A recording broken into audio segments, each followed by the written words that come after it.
হতাশ হওয়া ইমানের পরিপন্থী কাজ। আল্লাহ পাক বলেছেন লা তাকনাতু মির রাহমাতিল্লাহ, আমার রহমত থেকে মায়ুস হও না। দেখেন হযরত আইয়ুব আলাইহিস সালামের কত বড় রোগ হয়েছে, শরীর পোকায় ধরেছে, জর্জরিত হয়েছে, দুর্গন্ধ হয়েছে, গ্রামের লোকেরা তাকে বের করে দিয়েছে, স্ত্রী পুত্র পরিজন সব চলে গিয়েছে। এমনকি জিহ্বায় যখন পোকা ধরল, হযরত আইয়ুব আলাইহিস সালাম আল্লাহ রাব্বুল আলামিনের দরবারে ফরিয়াদ করলেন, আন্নী মাসানিয়াদ-দুররু ওয়া আনতা আরহামুর রাহিমিন। আয় আল্লাহ, আমি অসুস্থ হয়ে পড়েছি, আমি রোগাক্রান্ত হয়েছি, আর তোমার নাম রহমান রহিম, তুমি আমাকে রোগ মুক্ত করো। হযরত আইয়ুব আলাইহিস সালাম আল্লাহর দরবারে ফরিয়াদ করলেন, রব্বুল আলামিন সারা শরীরে পোকায় জর্জরিত হয়ে গেছে, এখন আমার জিহ্বায় পোকা ধরেছে, মাবুদ গো আমি তোমার কাছে ফরিয়াদ করি আমার জিহ্বায় পোকা দিও না, কারণ জিহ্বাটাও যদি নষ্ট হয়ে যায় তাহলে তোমার মতো আল্লাহর জিকির আমি কি দিয়া করব। হযরত আইয়ুব আলাইহিস সালাম আল্লাহ পাকের কাছে যখন এ ধরনের ফরিয়াদ জানালেন, রব্বুল আলামিন তাকে তার রোগ মুক্ত করে দিলেন, তার স্ত্রী পুত্র সব আল্লাহ রব্বুল আলামিন ফিরাইয়া দিলেন। সুবহানাল্লাহ। সুতরাং মুমিন ব্যক্তি, কোরআন শরীফে সব আছে, কোরআনের মতো শ্রেষ্ঠ ওয়াজের কিতাব পৃথিবীতে আর শুধু বোঝার দরকার। বিপদে যত বড় বিপদ আসুক, কোন বিপদে মুমিন ধৈর্য হারাবে না। হযরত ইয়াকুব আলাইহিস সালামের ছেলে ইউসুফ আলাইহিস সালামকে যখন তিনি হারায় ফেললেন, তিনি অধৈর্য হয়ে গেছিলেন নাকি? অধৈর্য হন নাই। কারণ আমি আমার বক্তৃতার সূচনায় বলেছি, আমরা কল্যাণ বুঝি না, অকল্যাণও বুঝি না। কোন বিপদ আসতে পরে আমরা হয়রান হয়ে যাই, কিন্তু বিপদের মধ্যে কল্যাণ আছে আমরা তা বুঝতে পারি না। কথা বুঝে আসছে? হযরত ইউসুফ আলাইহিস সালামকে কুয়ার ভিতরে ফেলে দেওয়া হলো। 11 ভাই মনে করেছে কুয়ার ভিতরে ফেলে দিয়া ইউসুফ আলাইহিস সালামকে মেরে ফেললাম, কিন্তু তারা বোঝে নাই আসল কামটা কি হয়েছে। এটা তো কুয়া নয়, এটা একটা টানেল, এটা একটা সুড়ঙ্গ। একদিকে কেনান হলো তার এক মুখ, ওই সুড়ঙ্গের এক মুখ হলো কেনানের। কেনান ইউসুফ আলাইহিস সালামকে ফেলে দেওয়া হলো কুয়ার ভিতরে মারার জন্যে, কিন্তু আল্লাহ পাকের ইচ্ছা ইউসুফ আলাইহিস সালাম মরবে না। এই টানেলের অপর প্রান্ত মিশরের সিংহাসনের টানেলের এপার দিয়া ইউসুফ আলাইহিস সালামকে ঢুকালেন, অপর প্রান্তে মিশরের সিংহাসনে ইউসুফকে আল্লাহ বসাইয়া দিলেন। হযরত ইয়াকুব ছেলের জন্য অধৈর্য হলেন না। যখন তিনি খবর পেলেন ছেলে বাঘে খেয়ে ফেলেছে, তিনি তখন বলেছেন, ফাসাবুরুন জামিলুন আসাল্লাহু আইয়াতিয়ানি বিহিম জামিআ ইন্নাহু হুয়াল আলিমুল হাকীম। ফাসাবরুন জামিল, আমি উত্তম ভাবে ধৈর্য ধারণ করলাম, এবং আমি বিশ্বাস করি আল্লাহ রাব্বুল আলামিন আমার হারানো সবকিছু আমাকে ফিরায় দিবেন। বহু বছর পর যখন হযরত ইউসুফ আলাইহিস সালাম প্রেসিডেন্ট হয়েছেন মিশরের, 11 ভাই গেল সেখানে সাহায্য আনার জন্য। সেই ঘটনা তো শোনাবো না, এমনি বলে যাচ্ছি। এরপরে তিনি তাদেরকে পরিচয় দিলেন, ওরা ভয় পেয়ে গেল। তিনি বললেন, ভয়ের কোনো কারণ নাই, লা তাসরিবা আলাইকুমুল ইয়াউম, আজকে আমি কোনো প্রতিশোধ তোমাদের নেব না। সুবহানাল্লাহ। এর নাম পয়গম্বর, এর নাম কি? আল্লাহর নবী। আমি আজকে কোনো প্রতিশোধ তোমাদের নেব না, তোমরা যাও। পিতার অবস্থা তিনি জানলেন, কাঁদতে কাঁদতে পিতার চোখ দুটো নষ্ট হয়ে গেছে। ইয়াকুব আলাইহিস সালাম, হযরত ইউসুফ আলাইহিস সালাম বললেন, যাও। নিজের জামাটা খুললেন, গায়ের জামা খুলে বললেন, ভাইরা আমার এই জামা নিয়ে যাও, আর আমার আব্বার চোখের উপরে এই জামাটা রেখে দিও। ছেলেরা যখন হযরত ইউসুফ আলাইহিস সালামের জামা নিয়ে মিশর থেকে রওনা করেছে, গল্প নয়, উপন্যাস নয়, আল্লাহ পাক এই কোরআন শরীফে সূরা ইউসুফে বলেছেন, জামানিয়া মিশর থেকে রওনা করেছেন। কোথায় মিশর আর কোথায় কেনান? কেনানে বসে হযরত ইয়াকুব আলাইহিস সালাম বলছেন, তোমরা যদি আমাকে মতিভ্রম পাগল যদি মনে না করো তাহলে একটা কথা বলি, আমার নাকে এখন আমি ইউসুফের গন্ধ পেতেছি। তোমরা যদি আমাকে মতিভ্রম না করো তাহলে আমি বলি আমি কিন্তু ইউসুফের গন্ধ পেতেছি। সুবহানাল্লাহ। হযরত ইউসুফ আলাইহিস সালামের জামা এনে ভাইরা যখন হযরত ইউসুফের চোখের উপরে রেখে দিলেন, হযরত ইয়াকুবের দুটো চোখ সাথে সাথে আল্লাহ ভালো করে দিলেন। ফাসবরুন জামিল, ধৈর্য ধরো। ইমানদার ব্যক্তি আশার উপরে তার জীবন বাঁচে, কারণ যত বড় বিপদ আসুক না কেন আশ্রয় পাওয়ার একটা জায়গা আছে, তার নাম হলো আল্লাহ। নাম কি? বলেন আল্লাহ। সবাই বলেন আল্লাহ আল্লাহ আল্লাহ আল্লাহ। হযরত ইউনূস আলাইহিস সালাম মাছটাকে গিলে ফেলে দিল, মাছটাকে গিলে মাটির অতল তলদেশে চলে গেছে। এত বড় বিপদ পৃথিবীর কোন মানুষের হতে পারে নাকি? বলেন, কি বলেন? মাছের পেটের ভিতরে জানালা নাই, দরজা নাই, বেরোবার কোনো পথ নাই, মাছ গেছে পানির অতল তলদেশ। আল্লাহ পাক কোরআন শরীফের ভিতরে মানুষকে শোনান, আল্লাহ ওয়াজ করছেন। সুবহানাল্লাহ বলেন। আল্লাহ পৃথিবীর মানুষকে ওয়াজ করছেন, দুনিয়ার মানুষকে শোনান। আমার ইউনূস তো ধৈর্য হারা হয় নাই। ওয়াজান্নুন ইয যাহাবা মুগাদিবান ফাযান্না আন লান নাকদিরা আলাইহি ফানাদা ফিয-যুলুমাতি আন লা ইলাহা ইল্লা আনতা সুবহানাকা ইন্নী কুনতু মিনাজ জালিমিন। ফানাদা ফিয-যুলুমাত, জমায়ে কাসির, ত্রিবিধ অন্ধকারের ভেতর থেকে হযরত ইউনূস আলাইহিস সালাম চিৎকার মারলেন। মাছের পেটের অন্ধকার, পানির অন্ধকার, রাতের অন্ধকার, ত্রিবিধ অন্ধকারের ভেতর দিয়ে মাছের পেটের মধ্য দিয়ে ইউনূস আলাইহিস সালাম চিৎকার মারলেন। অধৈর্য হন নাই, হার্ট ফেল করেন নাই। তিনি বলছেন, পড়েন আমার সাথে, লা ইলাহা ইল্লা আনতা সুবহানাকা ইন্নী কুনতু মিনাজ জালিমিন।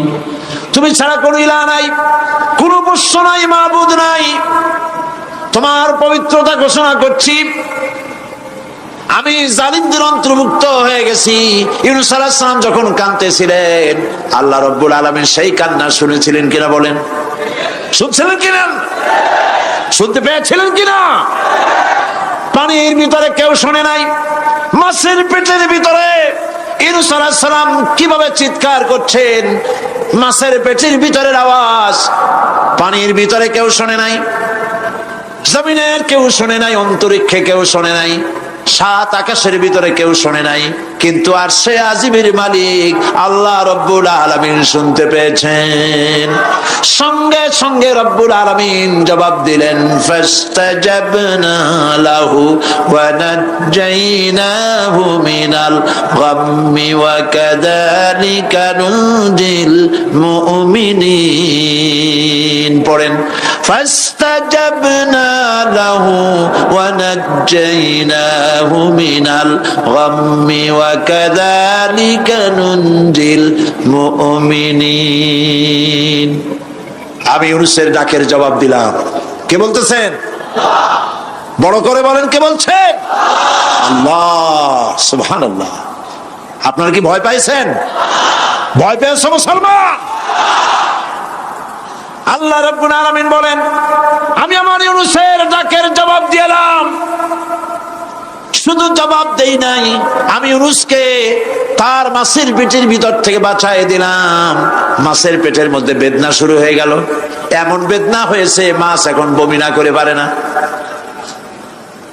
কথা বুঝতে পেরেছি? মাছ এখন বমি না করে পারে না। পানির উপরে মাছ ভেসে উঠল, আল্লাহ কোরআন শরীফের ভিতরে বলছেন মাছ সাতরায়া কিনারায় চলে গেল, ইউনূস আলাইহিস সালামকে বমি করে ফেলে দিল, ইউনূস আলাইহিস সালাম বেঁচে গেলেন। আল্লাহ পাক বলেন শুধু ইউনূসকে বাঁচাইলাম না, বরং আমি সকলের জন্য আশার বাণী শোনাই, শোনো মুমিনেরা, ওয়া কাযালিকা নুজিল মুমিনিন। মুমিন বান্দা যারা, যত বড় বিপদ আসুক আমারে ডাকো, আমি বিপদ দিয়ে বাঁচাই দেব। সুবহানাল্লাহ, বিপদ থেকে আমি বাঁচাই দেব। আল্লাহ পাক বলেছেন ফাইন্না মাআল উসরি ইউসরান, ইন্না মাআল উসরি ইউসরা। জেনে রাখো, দুঃখ এবং কষ্টের পরে রয়েছে সুযোগ সুবিধা, আর অসচ্ছলতার সাথে রয়েছে উদার সচ্ছলতা। যত বড় বিপদ আসছে, এই বিপদের পরে আল্লাহ পাক তার গোলামদের উপরে রহমত নাজিল করবেন ইনশাআল্লাহ। সুতরাং ঈমানদার লোকেরা, তাদেরকে আল্লাহ পাক বলছেন কোনো ভয় নাই, কোনো চিন্তা নাই, যত বড় বিপদে পড়ো আমারে ডাকো, আমি ডাকের সাড়া দিয়ে দেব। সবাই আল্লাহরে ডাকেন, সুবহানাল্লাহ ওয়ালহামদুলিল্লাহ লা ইলাহা ইল্লাল্লাহ। জোরে পড়েন সুবহানাল্লাহ ওয়ালহামদুলিল্লাহ লা ইলাহা ইল্লাল্লাহ, সুবহানাল্লাহ ওয়ালহামদুলিল্লাহ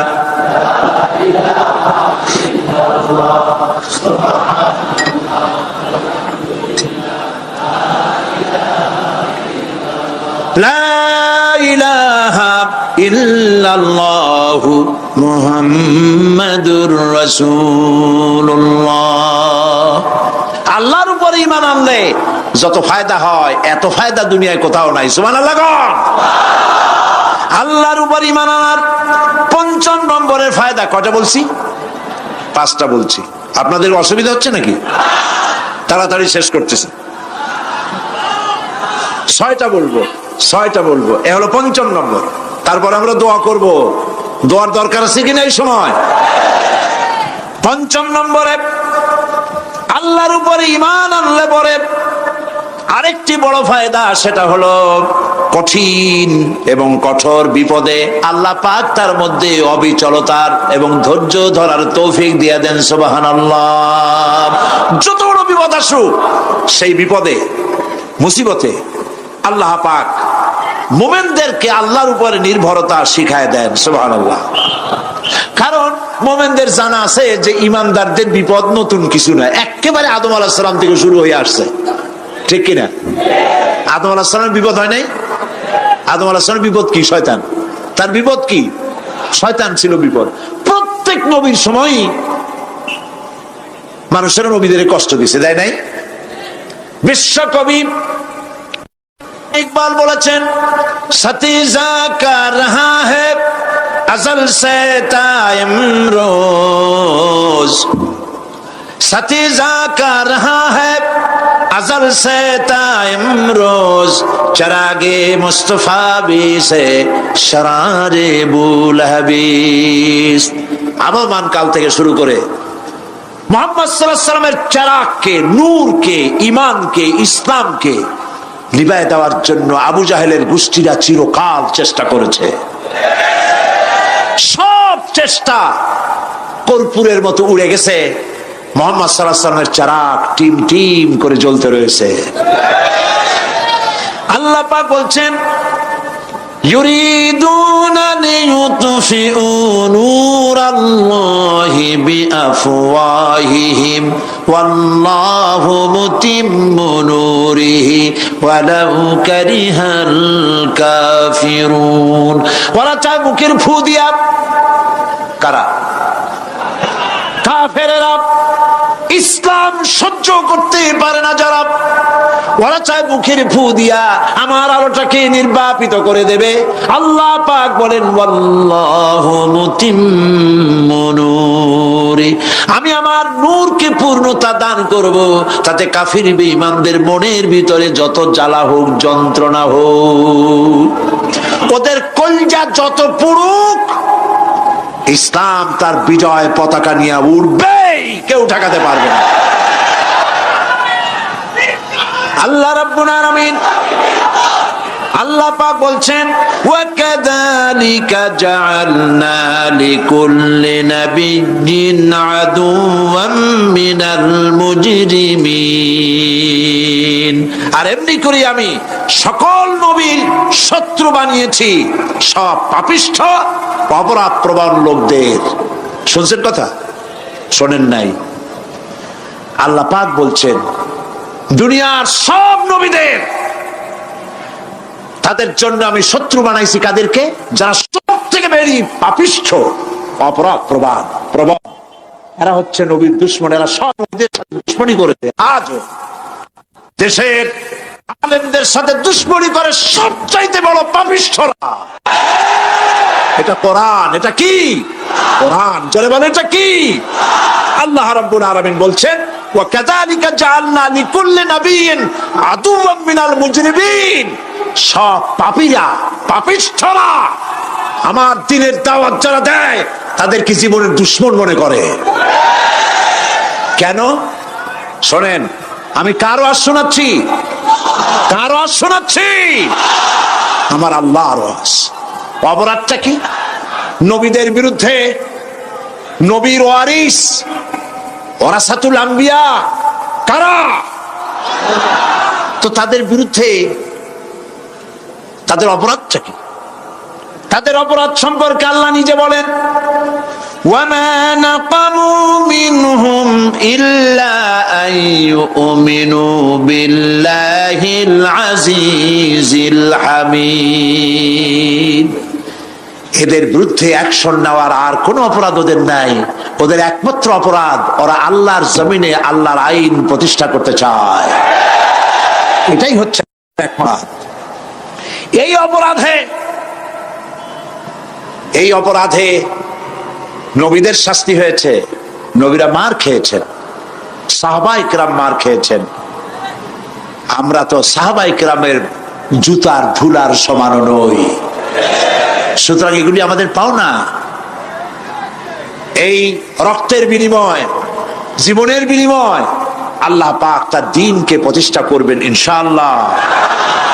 হযরতে খাব্বাব, বুখারী শুনুন, বুখারীর হাদিস। আমি কোনো কথা বানিয়ে বলি না। আমি লেখাপড়া করি, পড়াশোনা করি, চোখে দেখি, তারপরে কথা বলার চেষ্টা করি। বাজে গপ্প কিস্সা কাহিনী বলার অভ্যাস আমার কোনো কালে ছিল না, নাই। রাসূল করিম সাল্লাল্লাহু আলাইহি ওয়াসাল্লামের মতো মানুষ,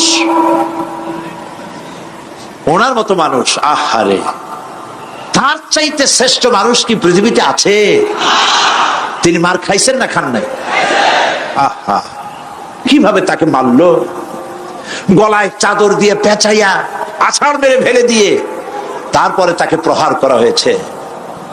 আবু জাহেল মেরেছে, বেহুশ হয়ে গেছেন হুজুর। হযরত হামজা তখনও কাফের ছিলেন। শিকার থেকে ফিরে এসে মুহাম্মদ সাল্লাল্লাহু আলাইহি ওয়াসাল্লামের অবস্থা দেখে পায়ের রক্ত মাথায় উঠে গেছে। আপন ভাইয়ের ছেলে, আর এমন ছেলে। চলে গেলেন আবু জাহেলের বাড়ি, বললেন আবু জাহেল, তুই নাকি মুহাম্মদ সাল্লাল্লাহু আলাইহি ওয়াসাল্লাম মারছিস? কেন মারলি? তিনি তো ভালো কথাই বলেন, সব সময় বলেন সত্য কথা বলো, মানুষের উপকার করো, এতিমকে আশ্রয় দাও। এত সুন্দর সুন্দর ভালো ভালো কথা বলেন, তার মতো ভালো মানুষ তো দুনিয়ায় দেখি নেই। মারলি কেন?